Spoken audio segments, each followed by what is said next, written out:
Hey everyone, in this episode we're going to be breaking down the cinematography of Star Wars: The Force Awakens. My name is Matt Workman and this is Cinematography Database Show.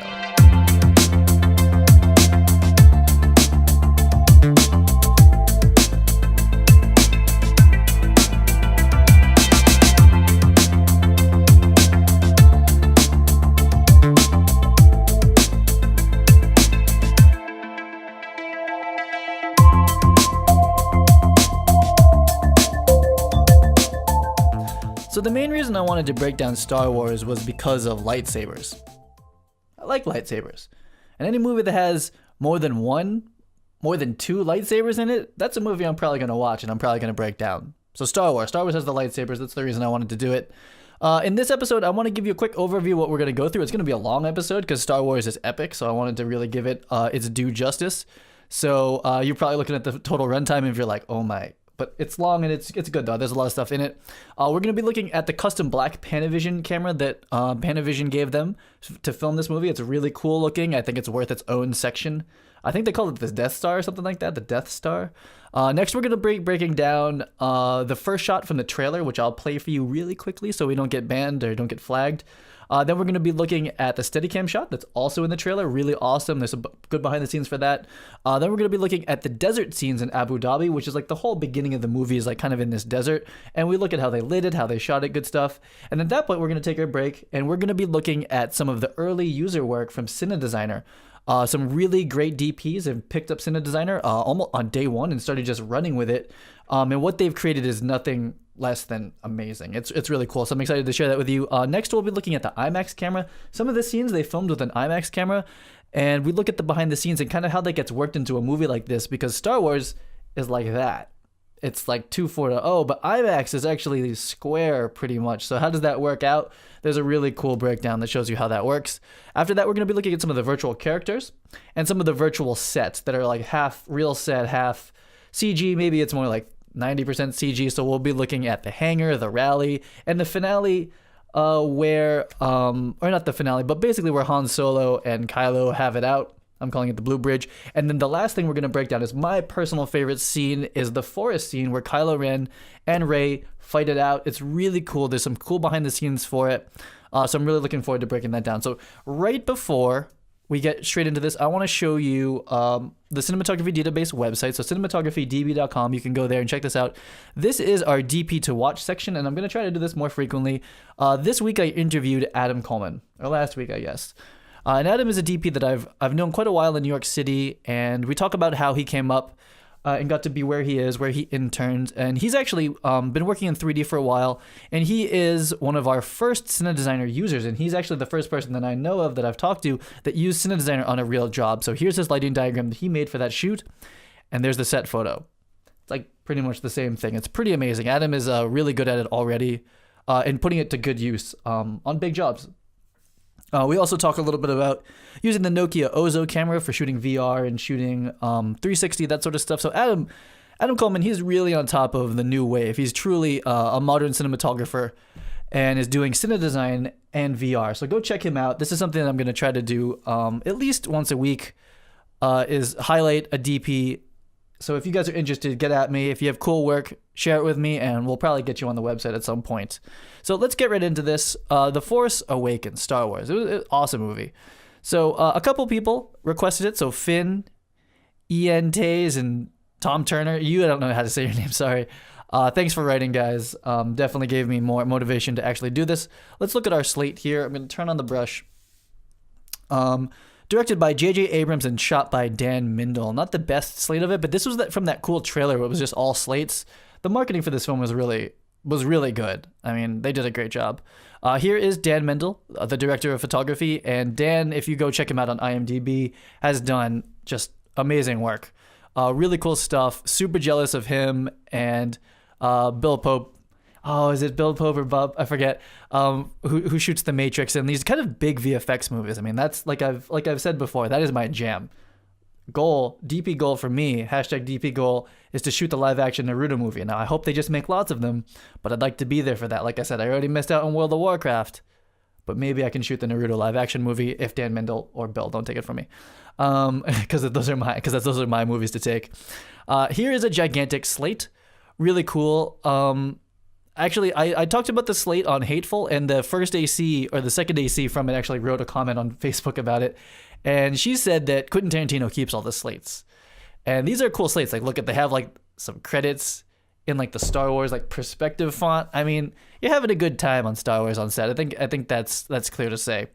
So let's get right into the black Panavision camera. So I think they called this the Death Star. There's a lot of photos of it online, and I've collected some of the best ones. So it's basically, I think a Panavision, is it a G2? I forget the exact body model, or like the Millennium. I think it might be the G2 or XL2. I forget the models. I don't shoot a ton of Panavision film cameras anymore.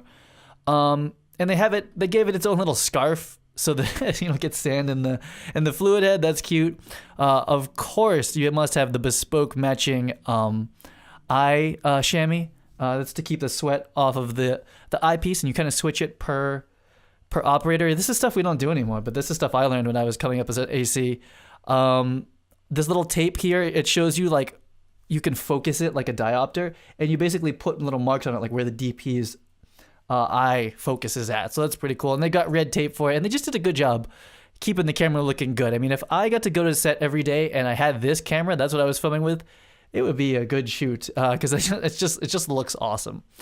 So we'll quickly go through those. Here's some more shots in the desert. Really nice looking black Panavision camera. Every time I see this camera, I just want one of these in my house.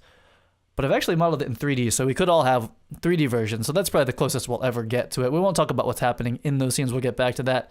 Here's the inner film movement of it. Just really cool stuff. Wanted to pay tribute to this very cool camera. Here they are filming in the desert with stormtroopers with a black Panavision camera. It doesn't get any cooler, except for the fact that you could probably add lightsabers. That would make this better. So really quick, let's look at the first couple seconds of the trailer, and maybe I'll cut to the footage of it real quick.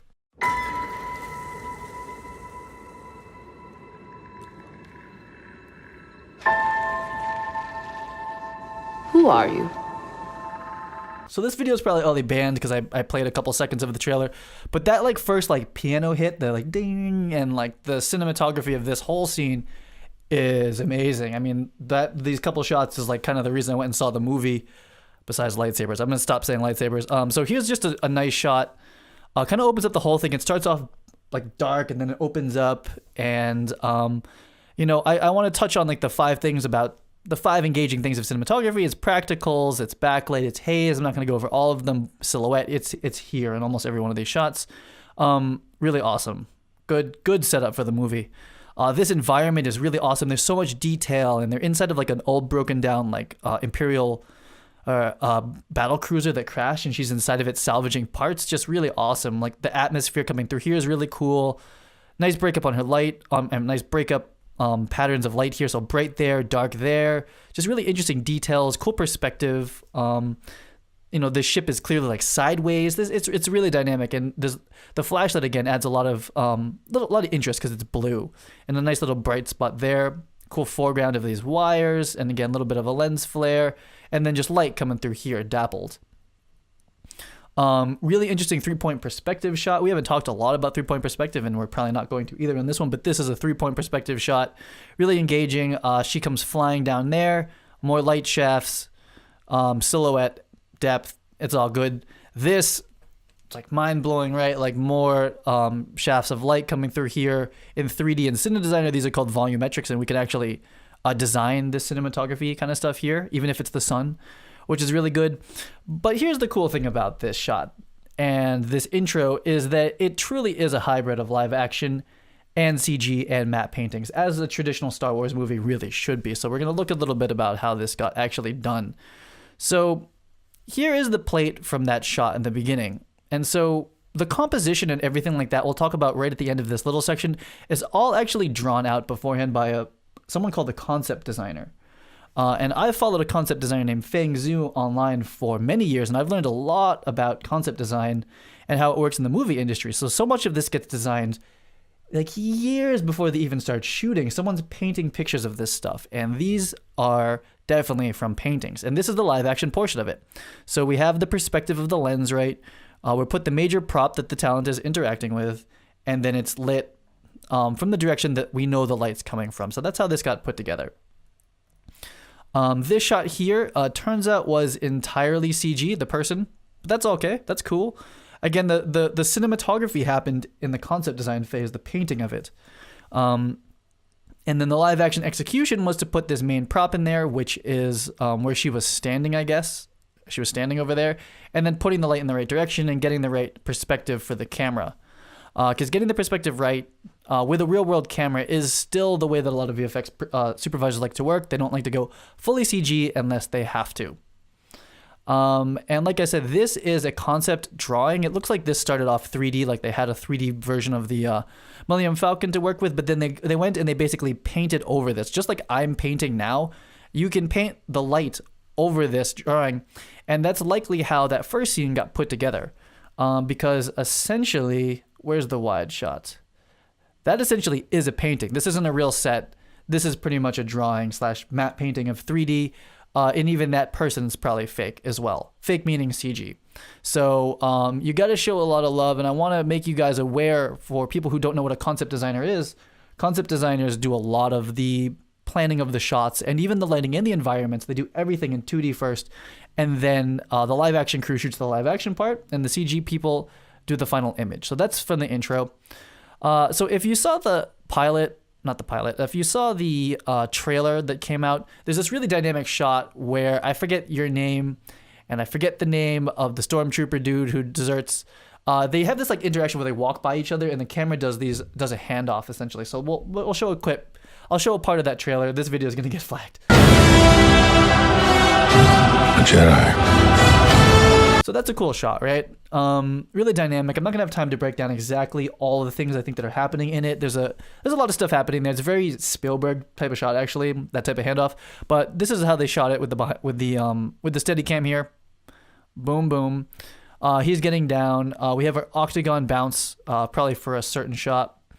And probably for a certain shot. For when he gets close and it turns into a close-up, he can bring this like low bounce in and being like, a little bit of low bounce for you, make you get your shine on. And then here's another cool shot of the man. You're flying the Death Star, the Black Panavision camera. That's a cool day. This is just another shot behind the scenes of that Steadicam setup. So let's go to the desert now. This is going to be a big section. The desert's where most of the movies takes place in the beginning, and we start with J.J. Abrams here with a nice Terra deck. And I don't know what this whole thing is. Actually, no, I've seen this. I think this is the Kish viewfinder. Kish. Not that you guys don't really need viewfinders. I mean, this is for like, if you're on a big shoot, you can have a viewfinder, a PL viewfinder, but you really don't need them anymore. Just use a 5D or something like that. Interesting C40 Panavision lens. I don't know what that is. I really have no idea what that is. But he clearly has some sort of video tap with a wireless. So this video is going out to someone at Video Village and they're going to record it to see what he's framing up. And that's a nice way of working. On shoots this big, the production designer, I think I've talked about this before, will build an entire miniature of the set. And this is going to be helpful for like some like kind of miniature real world previs. So the AD or whoever can be like, okay, so we're going to have a camera here and we're going to point it back towards this thing. And then spoilers for this scene, the Millennium Falcon comes in, crashes here. Well, it kind of crashes and then it goes up like that. And our camera's going to be there looking up at it. So you can kind of do this previs Cine-design process, but in real life. And it's really good because everyone can see it. It's very, I don't know, concrete, right? So you 3D print out these little models. Likely they have them in 3D already, but not everyone can do this, print out these models and have these big elaborate meetings. For a lot of people, it'd be much easier to just do it in 3D with, Cine-designer, or even without Cine-designer, just planning your stuff in 3D and looking at it. That's pretty easy. It's pretty affordable. You can just go get the Cinema 4D demo and just like get on with it. Here's a wide shot again. Of course, doing it live like this and printing it out, that's always preferable if you can do it. Do both. Do previs, Cine-design, and print this stuff out if you're on a big enough shoot. But I thought that was really cool. I don't want to feature that. So let's look at the lighting here real quick. Let's go to some sunshine lighting. Is this going to even show up? We'll find out. So let's look at the atmospheric perspective. I'm going to have to talk about that every single time because it's really important, and we're going to be talking about it a lot because it's one of the main features of something being cinematic, I think, the lighting and painting and 3D. So look at the contrast on Finn. Is that his name? Finn? On Finn's skin here. So here's a bright spot And we have a lot of contrast. I'm just picking tones out of this. You'll see that there's a big range of bright to dark. But as we go to this background here, because of the atmosphere, because of the dust, I'm picking bright and dark spots. The contrast is now less. And then all the way in the back with this lens flare, and lens flare helps kind of fake atmospheric perspective sometimes, there's almost no contrast. It's all the same thing.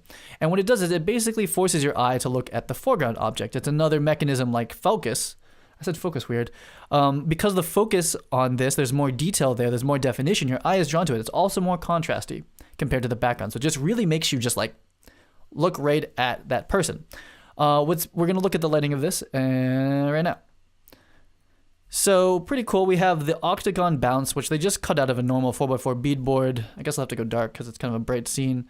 They have this octagon bounce, and that's what was lighting him in this shot. So this light here, this hit on his face,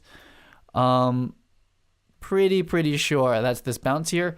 And we see this nice low angle coming from our Libra head, Death Star camera. Cool stuff. There's a green tracking mark. Maybe they are... there's an onset camera that's trying to track where this camera is in space, so they're doing like a full 3D build out or something later. And this is our droid. Is it BP-8? I forget his name. I wasn't going to talk about him very much, but essentially he is real. He is puppeted live in a lot of these situations. You can see he's really getting the hit from that light, from this bounce. So they use the green pole that gets painted out, and they actually have him on set, and they puppet him, and his head's like, he's doing cute stuff. It probably makes the day a lot nicer, and it gives them something to react to. And then later on, they basically replace the head of the robot. But the body, a lot of the times in the final film, it's actually this live puppeted body. And it was really cool. It's worth the time. I think as moving forward with digital characters, the reason they went for the BP-8 to be live is because it was all about performance, The VFX supervisor said that, if you make a perfect 3D character and it looks amazing, but it doesn't emote and it doesn't perform, then you haven't done anything. So sometimes they go back to this really basic, simple type of WALL-E creature, but it performs so well. It's so cute. You love this robot, right? And that's the goal. So if you can do that in reality, and you can make an emotive and really just a character that you can relate to, then you do it in real life. If you can do that in 3D like Gollum, because it's going to work better in 3D, then you do it in 3D. But it's all about, big picture is about making like a relatable character that can actually perform well. And that's something I learned watching all the behind the scenes from this movie. There's a lot of behind the scenes. So this is going to be a long video. It would be like 20 hours if you went and did it yourself, I'll tell you. So here's some outside lighting. This is when she comes and rescues BP-8. And just look at all the light that's required to fill in a scene like this. Because this is pretty magic hour, it looks like. Because if you can kind of look at the sun here and the shadow, it's like, it doesn't seem like it's really out, but it seems like it's a very low horizon kind of sunlight coming through here. So it's pretty bright. You're gonna be fighting and filling in a lot of light. We have a big, is this a Cinemills 18K? Going through a 4x of CTO and then through a 12x of grid from pretty far away. So over here, so that's a nice fill light. I don't know what that is, but there's another one of those situations over here, and we have two cameras. One's on a dolly, good old Chapman dolly with some pretty high-tech desert track here. I've never used track like that. And then someone on a camera over there, and there might be even more. And there's a camera maybe over here on track too. Shooting in the desert's not fun, but this is how you light it in a lot of the cases. The other way to light something, this frame, I hate frames like this, is this looks like a 12x of what's called Lemay, which I think is French. Is it like Lemay? And it's basically at an angle, and it's shiny, but it's a little bit soft. It's not like a mirror. So the sunlight's clearly coming from this direction, like this, to have cast a shadow. It's kind of hard to draw the perspective of it, but there's a shadow here, so the sun's coming from this direction-ish.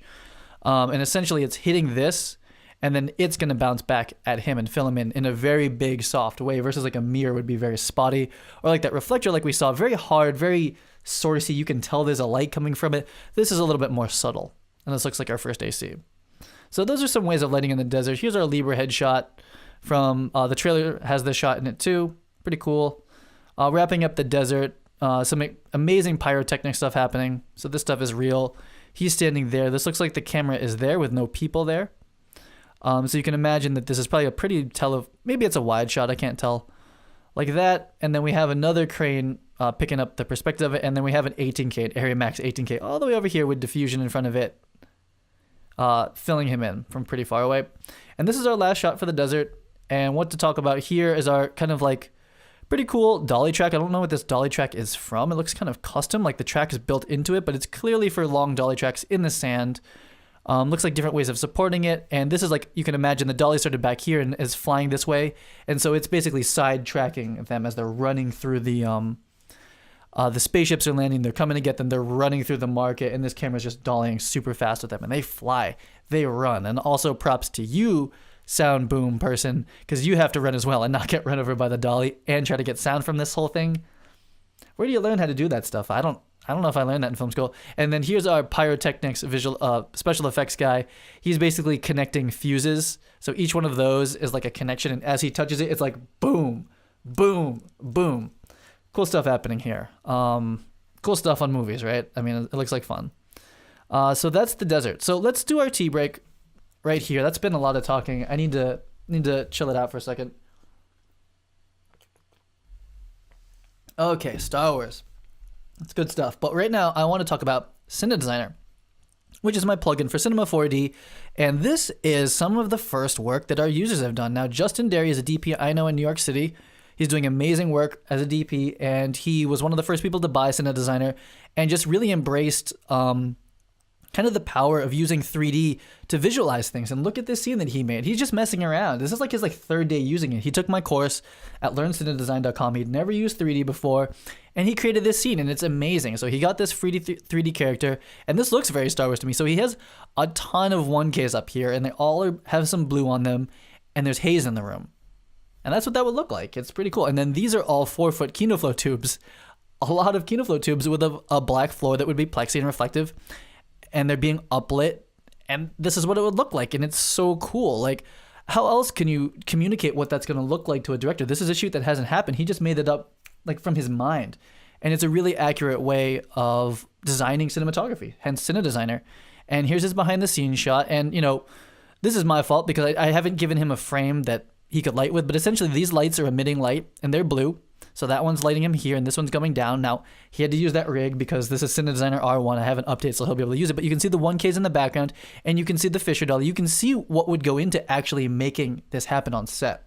So that's the power of Cine-designer. And Justin Derry doing some great, great work there. Let's get rid of this, and that we're going to move on to this one. So this one is from a DP named Ed Moore, and Ed Moore and I have been talking quite a bit online. Ed's in the UK doing amazing work there. We've known each other on social media for a while. And again, Ed was one of the first people to just understand the vision. He just grabbed Cine-designer. He'd never used 3D before, took the course at learncinedesign.com, and he made this within the first week, which is better than a lot of the scenes that I make. I mean, this looks so real. And the reason is because Ed is a talented real-world cinematographer. He just shot a really big TV show that I can't talk about, but we're going to interview him on the podcast when that's out. So he knows how to light big TV shows where they build all the sets, and he understands that lighting, and you can tell that by looking at this. This looks like a real TV show set, and he put the furniture in, put the characters, and he lit it and framed it up just like a real world set. Amazing, really cool stuff. The software actually is really easy, I think, to learn. Cine-designer is really easy if you take the course, and then it becomes about filmmaking. He's got this light here that's kind of like a door. It's light that would be coming through a doorway, and it cuts him off in the halfway. This is really advanced cinematography design. It's not even that important what light that is. It's the fact that you're going to put a door pattern on them. It makes it imply that there's light coming from somewhere else. Really high end. I should talk about that stuff more. Maybe Ed should talk about it. So here's the behind the scenes shot of it. He put it on a Super Techno 30, which does come with Cine-designer. The shot's looking this way. And you'll see there's a flat here with a little door shape, and he shot a light through it. And that's how you would cast that light. And this light's very accurate for how this is going to work. So you could go and execute based on this on set. And that's the power of Cine-designer again. He's got two backlights with medium chimeras with grid in it that keeps the light off the back wall. And then it looks like he's got a 12 by bounce with blue coming through the window, and then an overall fill light 12 by going here. So in Cine-designer, just for a quick thing, if you see diagrams, you don't actually have to put lights behind these frames. They emit light on their own, but sometimes you do put a light behind it just to show the crew where things would be. So that's our quick look at Cine-designer. The user community, Adam Coleman, who was our DP to watch, Justin Derry, Ed Moore, you guys are some of the first people using it in the field already on jobs, and I hope you guys can see the power of this type of system already. So looking forward to it. There's a lot more people in the community. I'm sorry I didn't shout everybody out that's in it right now, but I will coming up, I'm sure.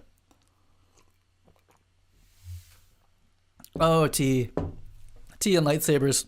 That should be the name of this show. So that's the tea break. Hopefully short and sweet. So here's our IMAX camera. So this is interesting, right? So for the Abu Dhabi stuff, they shot with an IMAX camera because why not? Because it's Star Wars. Gigantic beast of a camera.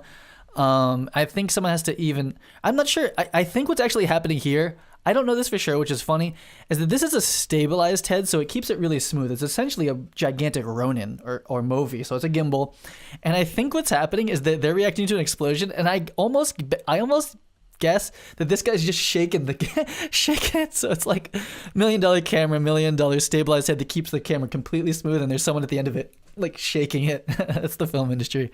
But so interesting stuff here. So there's a couple reasons this video might get taken down off the internet is because the B-roll that I'm using here, this footage, actually got canned. Disney or someone came and took this all off the internet, but I found it. I found it somewhere secret. I can't give up all my sources, but I found this B-roll because it's kind of my job to know where B-roll is in the world. But I'm using it to show you and teach about cinematography and how this process was. The movie's out now, guys, and there's a lot of visual effects. I think a lot of the reason they tried to get rid of this footage is so that they could market it as like a practical film, which worked well. I mean, it made billions of dollars or whatever. So I think that they should be cool now, me talking about like some of the reality of it. So here's what an IMAX plate looks like, right? So it's like, it's a big square. Now it's a big square. It's like a 72 millimeter aperture and a gigantic scan, but it's like, what, like 8perf or something like that? Is this like an 8perf like film thing, something like this, like big negative, right? But it's square.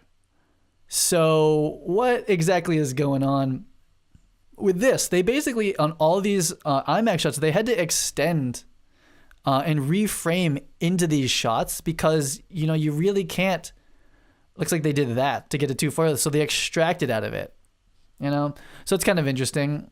Looking at this plate again, I actually have a cool behind the scenes of this, but I guess I won't show it. They're kind of cropping into this IMAX plate here. But there's a lot of resolution, I guess, but it almost becomes like, again, like a 4perf. No, it's still more resolution.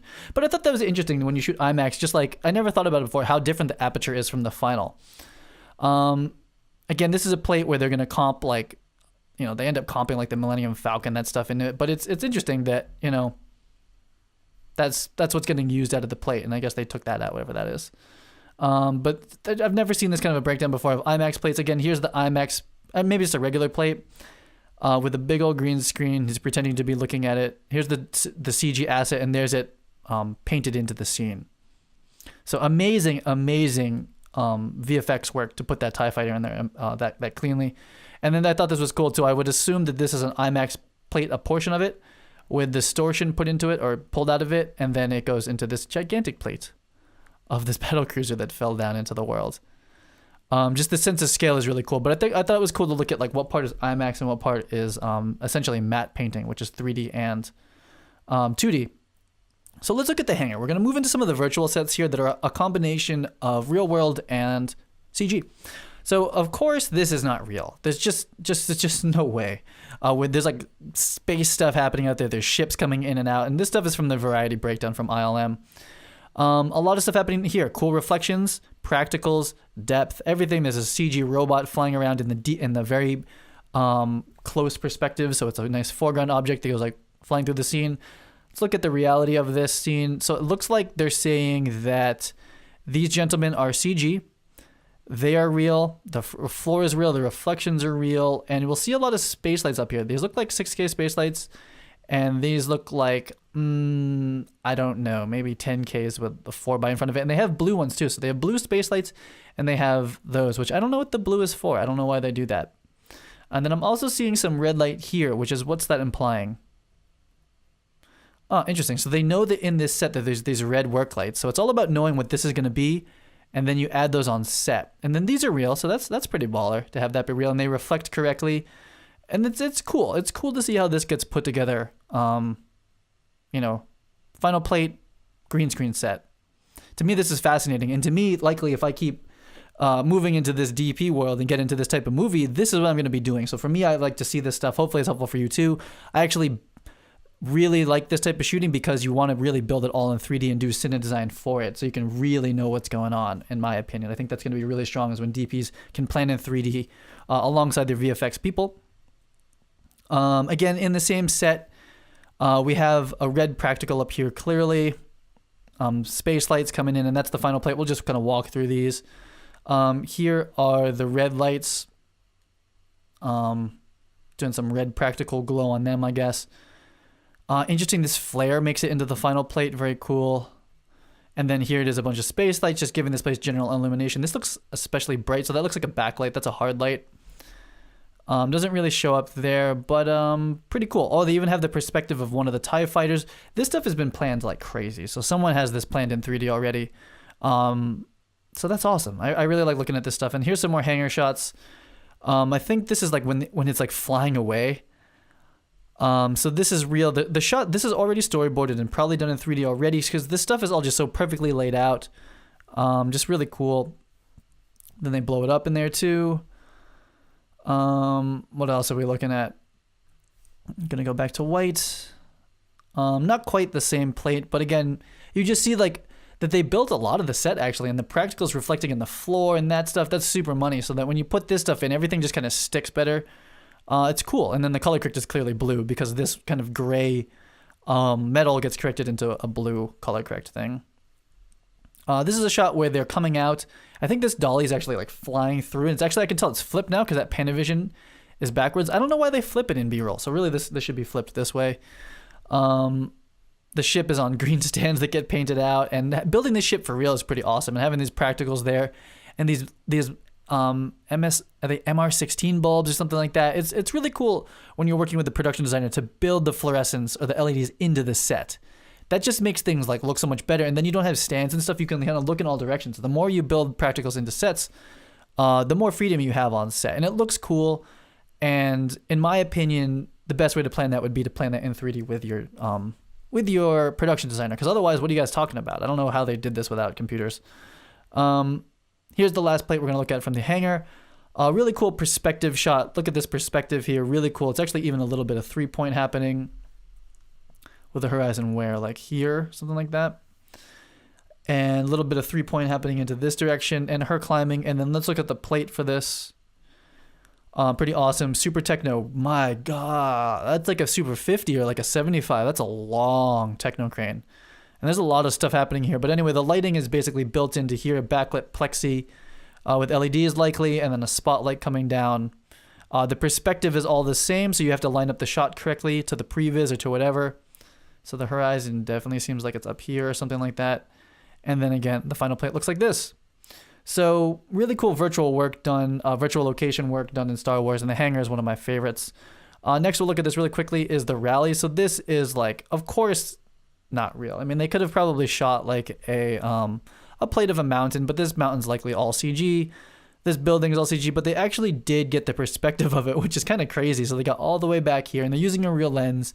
And then where is all this stuff? I can't even tell where that is in the scene. Is that here? Is this? I just thought it was really interesting. And they put up this whole big blue screen.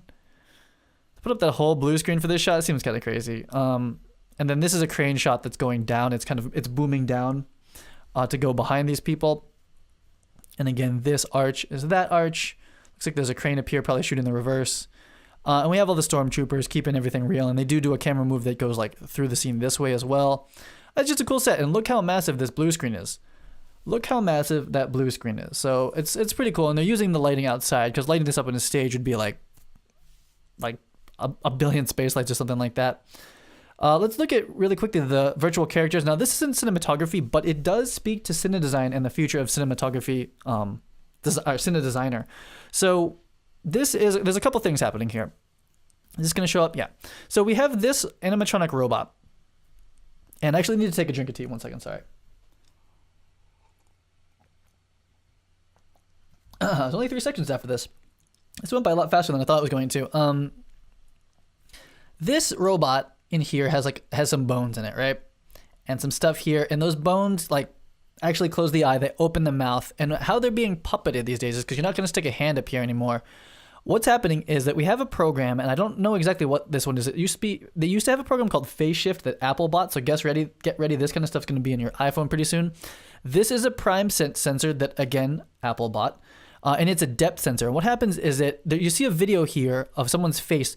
So you stand in front of this computer, and this camera basically 3D maps your face. It finds the depth points, and then that feeds that depth data of your face. It's basically a 3D model of your face being taken real time, and this software tracks it, and it translates it back to this person, or this robot. So if you blink, the camera sees it, the software sees it, the robot does it. That's what's happening in this scene. Pretty cool, pretty high end. Just know that for Cinedesign, if you guys are getting into this for previs for 3D, that type of tech is actually already available for us, and it will be even more available very soon, so that you won't have to actually hand animate faces anymore. You just sit in front of your computer and say you're designing a scene in 3D. You're like, I want the person to look like this. You can make that face. Was that a good face? You guys can GIF that if you want. You can basically do that, and the 3D model will do that as well. So you don't have to. You can kind of just live puppet it, and that kind of tech is going to be coming to Cinedesigner and Cinema 4D really soon. I think it might already exist, but I have not integrated it. But I thought that was cool tech happening here. That's how a lot of this stuff was being controlled. I forget her name. They spent a ton of time R&Ding here, but essentially they track her performance, and they have her completely in 3D, and then they morph it to her face. So that in 3D, what happens is the camera shoots her talking, and sometimes it has a face rig. Again, you're taking a 3D model or picture of her face, and they can basically morph this point to like that point on her face, and that point on her nose to that point on her nose, so that when she's actually acting and emoting, they can translate that to this kind of like deformed, different type of character. But her performance really is getting tracked onto this person. That's what you get. You get these little micro movements that are really hard to do by hand. That's kind of the future of reality actor capture. And we're going to be looking at that in a bit. And again, completely green screen or blue screen. So if you really loved these sets, you should have, because they're beautiful, but they're all CG. Andy Serkis, second unit director for Lord of the Rings, also the main puppeter of Gollum, of course, for The Hobbit. This character completely virtual, and it's a similar deal where his performance with these face tracking cameras are translating these dots to dots on this guy's face. So he's digitally puppeting him. So it's kind of like the next level, like Muppets or something like that, where you used to put your hand in him and do this. Now you actually use your face. And he's actually talking about bringing up a new Oscar category for digitally puppeting and giving live performance to digital characters. And I think that that's awesome, and I hope that's going to keep happening. The lighting in this scene, completely virtual lighting, yet there's still strong cinematography because we're keeping him in dark. There's backlight, there's edge lighting, there's mood, there's atmosphere. It's all the stuff you would do on set, except in the computer. And at the end of the day, when you're watching this, you don't care if it was real, if it was a computer. So that's virtual cinematography and virtual puppeting. And his is probably like what a previs looks like.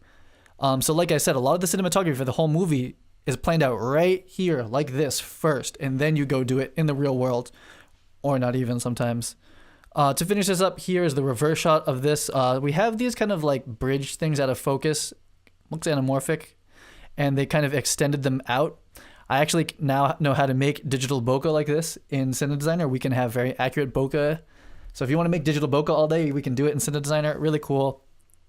I guess his performance, they didn't like his acting. Or something happened, and they decided to put a fully CG Kylo Ren mask over him. So that kind of stuff happens on big movies. My throat's really dry, sorry. Here's the last bit.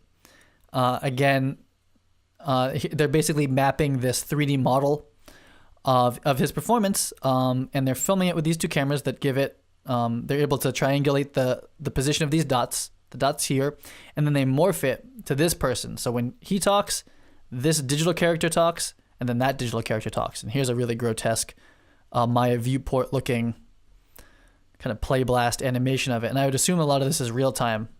But I didn't see a lot of real time virtual production happening on this movie. But when we talk about The Jungle Book, we're going to look at what virtual production is in a real way, but no spoilers on that. So last two scenes, this one is the bridge. Here's the real set, pretty cool. Big blue backlight, red light on the practicals, the perspective's all there. And then of course, like that 20,000 foot wide spaceship is CG, with cool practicals in it, and even more atmospheric light added. Someone asked me a while back, is it easier to add atmosphere on set or in CG? CG.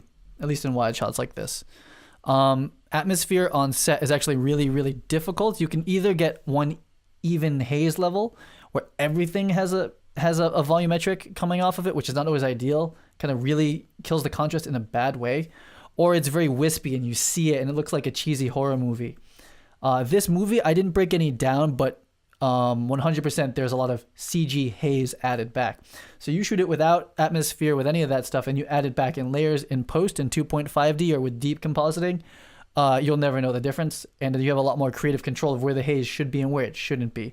It's kind of like color grading. You used to color grade the whole film strip, the whole film reel with one color correct. Now you can select part of the frame and color correct it, and select another part of the frame and color correct that. It's the same thing with haze. You could haze the whole thing on set and get it practical, and maybe that works for your movie. Or in CG, you can basically go, I only want haze there, and I only want haze there. So it's all about what you want to do. But here's the virtual set. Here's the real set. Not a perfect match, but a lot of green screen, a lot of green screen. Pretty strong blue backlight coming from like the sky. I don't know what this is. I mean, this is like a cloud plate. I guess it's the sun. Yeah, it's the sun. These practicals are added in post. I guess those are being tracked there, but there is a blue light coming there. So someone previs this. Someone knew to say that, hey, in the final plate, we're going to have these lights there. Better add a blue light. That's going to happen. Red there. Red light coming from, it looks like this direction. As they move in, more red light. They're looking down. Pretty cool to see all this stuff, I think. I've shot this exact scene with someone like standing at a balcony looking at things with like big lights flashing at them. I think that's probably going to happen a lot. I don't know why that's red.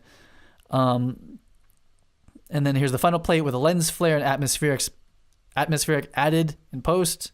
This scene felt really CG to me, and this is kind of why. I don't know. I kind of disconnected from this scene overall compared to a lot of the other stuff. But we have on-set red lighting that gets a little bit boosted in color correction, and again, add all the atmospherics, all this haze and this smoke that's all added later in this scene. So let's look at my favorite scene. This is going to wrap it up for this episode. There's quite a few frames here. Let's pick a cool lightsaber color, right? It's going to be cool. Yeah. Oh no, it should be red, shouldn't it? It should be red. I'm wrong. Let's get a good red color going on here. Yeah. Okay. So this scene, I don't know if the shot ever made it, but this is clearly the shot from the trailer where it's like he pulls out his lightsaber and then the lightsaber comes out and then the two little lightsabers come out the sides like this. I want a lightsaber. It's cool. It's awesome. I think this whole movie is about blue and red. So we'll look at this set, how they shot it, but let's look at the high level cinematography first. Very dark. Very dark. I don't have a histogram. I'm not in DaVinci. I can't really break it down on that level.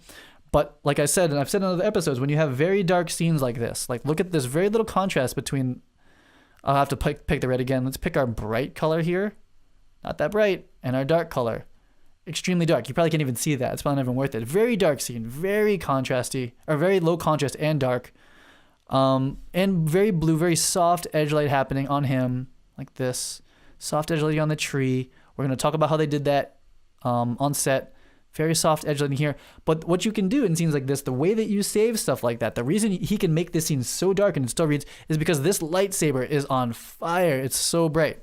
So when you're shooting dark scenes, you can expose the whole scene way down if you put a practical in it. It will still read as like well exposed if you make the whole scene really dark and cinematic, but you have one practical. So you have like a cell phone or a lamp or something that's brighter, a TV, that will bring the whole thing together and balance it out. So that's what this whole sequence is about. I love it. It's very blue, very tinted blue. I don't believe they photographed it blue. And we're going to look at the lighting. And then the whole scene is lit by lightsabers. So that's why it's my favorite scene. I like lightsabers. Again, very dark.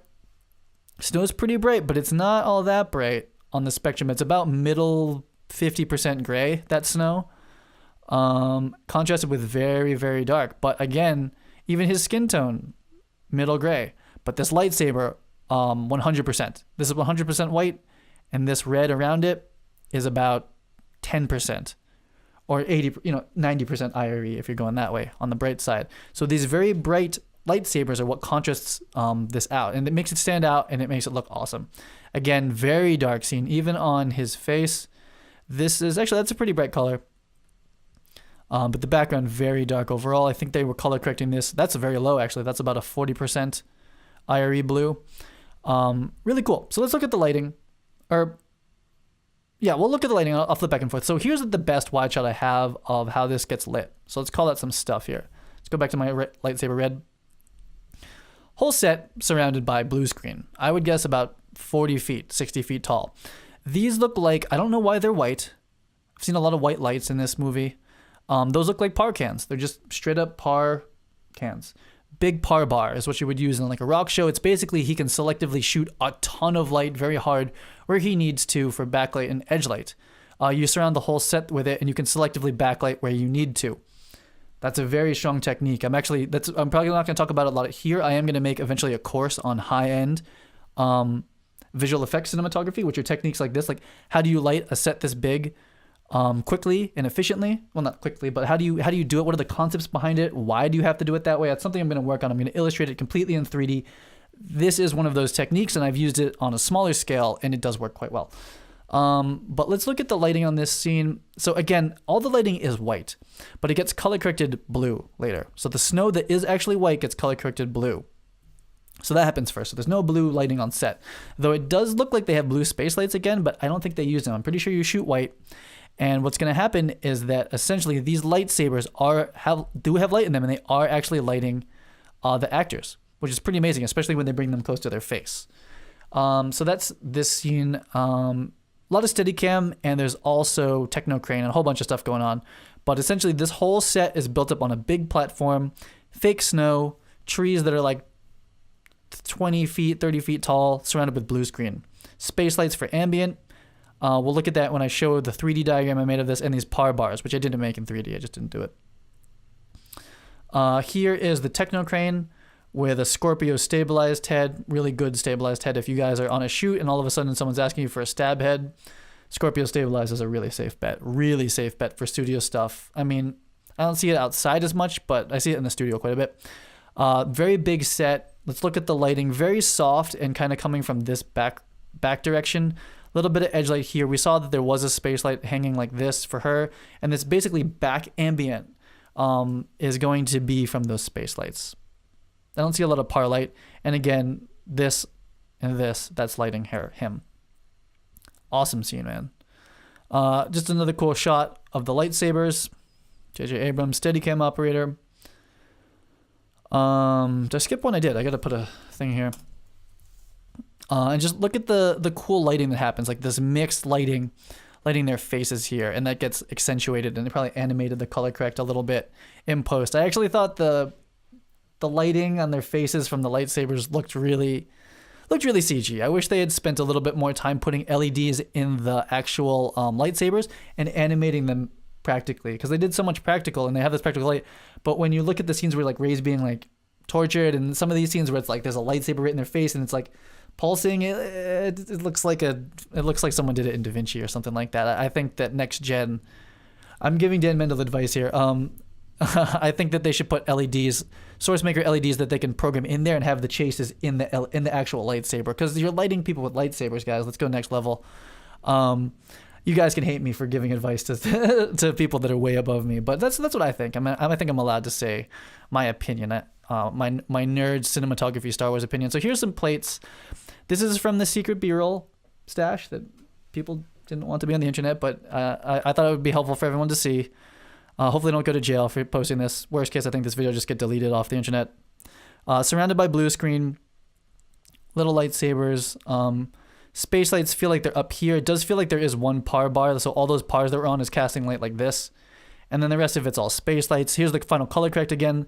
This goes from being essentially gray to blue, like that. Even if we look at this, is that still black? They kept the blacks pretty black. I guess they didn't tint them. And then this red's pretty good. It looks like they definitely accentuated the red shadow and the blue shadow. They definitely surrounded like both of these with like a little bit of a power window and just brought it all up. And the lighting on the trees gets accentuated too. A lot of 2D color correction to make those lightsabers really glow. Here's a comp. Over the shoulder fighting, digital set. In this case, because there's so much depth. Still really cool. Here's the reverse, fully digital set. Again, you can't tell the fully digital set from the real set. That's why we use a lot of fully digital sets these days. The bokeh is pretty accurate, the tracking marks, and then this lighting. I don't know where that lighting's supposed to be coming from. Maybe the blue lightsaber. Can't tell. And then another plate. Another cool plate. Sorry, I need to take one more sip. My throat's really dry today. Okay, so here's our last shot. Our last behind the scenes. This is from Dan Mindl's Instagram. And guess what? It got deleted off of his Instagram because Disney didn't want people to know how much visual effects went into this movie. So this got deleted, but it's still on the internet everywhere, and I saved it. So again, this whole set's up on a platform so they can do these up angles. We have a Super Techno coming in. This looks like a Super Techno 50 with the Scorpio. Oh, that's a Libra. Man, they had a couple Techno crates on this. That looks like a Libra down there. So this is the Super Techno 50 or 30. Low camera on a slider and shooting some action stuff, man. Here's the par bars are definitely on now, flaring a big old backlight to pop them out. And the space light's doing ambient work. And that is going to be our look at the last live action plates. And to wrap this out, I want to show you this. So I spent a little bit of time, and I didn't spend as much time as I wanted to on this. But essentially I tried to build this set in 3D, and you can see this is like the snow and the big blue screen, and they're being lit basically backlight by a row of space lights. And I didn't show the pars. And I built this in Cin-designer. I wanted to animate it, but I kind of ran out of time moving forward. But here's my behind the scenes take of it. Basically a big snow set. I made it like 60 by 40, I think. Trees, space lights all along the edge that are kind of backlighting them. And then what I didn't draw are that there are like these pars here. A bunch of pars like that. And they can selectively add hard backlight as they need to. And you can see why you need a Super Techno 30 is because so you can throw the camera all the way out there and do camera moves like this in this set. This was created in Cine-designer, of course, and I think Cine-designer, a couple educators have already reached out to me. I won't name names just yet, but you might see Cine-designer in some of the major film schools coming up soon. Not necessarily teaching Cine-design, though I think that would be a strong thing to teach, but just to teach regular cinematography. It's a great way of just illustrating, like this image here, what's happening. And I do plan on using Cine-designer as I keep developing it to make a course. And I think my first course is going to be on visual effects lighting because I think it's really important. And it's going to talk more about just like, how do you light a blue screen? It's more like, what do the compositors need? Why? We talk to some visual effects supervisors. How do you track a camera move? What kind of head should be using? Kind of high level stuff that cinematographers, not that many of them have access to that information. And I'm able to show a lot of the lighting and the techniques in the 3D. In a really solid, concrete way. So that's something I'm probably going to do with Cine-designer moving forward. No promises just yet. Let's go back to the cool plate. So that's our look at Star Wars The Force Awakens. Really cool movie. Obviously, I joked that it's all about the lightsabers, but it really is. That last scene really holds it down for me. It's like expose the ambient way down to like exposed by like 2 stops down, the whole scene, but then bring it all back with the lightsabers. That's what holds it together. That is one of my fundamental cinematography techniques, is to expose everything down and then have practicals bring everything up. It's a really cool way of working. There's a lot of concepts like that that I've picked up over time that I see on movies that I want to illustrate in 3D, and hopefully I can help communicate that stuff to you so you're able to use it on your work. That's something you can do with no money and just like any camera in the world. You just take the ambient of the room, expose it way down, but make sure you put a big old practical boom somewhere in the frame. It'll look really cinematic. It just will. Just take my advice on that. So that is Star Wars. I hope you liked it. And I hope you enjoyed looking at some of the Cine-designer work that's out there. It's really amazing. So you can go to www.learncinedesign.com if you want to just kind of take a peek at the software. I have a whole training course on how to do it. You can see how it works. You can even download the Cinema 4D trial for free and then buy Cine-designer and use that with it for a while before you buy a full commercial version of Cine-designer. And of course, cinedesigner.com is where you can buy the full plugin. And we have a secret community that's only for people that bought it.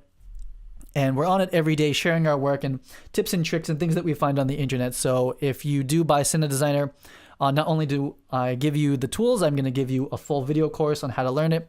And of course, we have a nice community of people like Ed and Justin and Adam and myself and more people that will help you get through it and answer your questions. So that is it for this episode.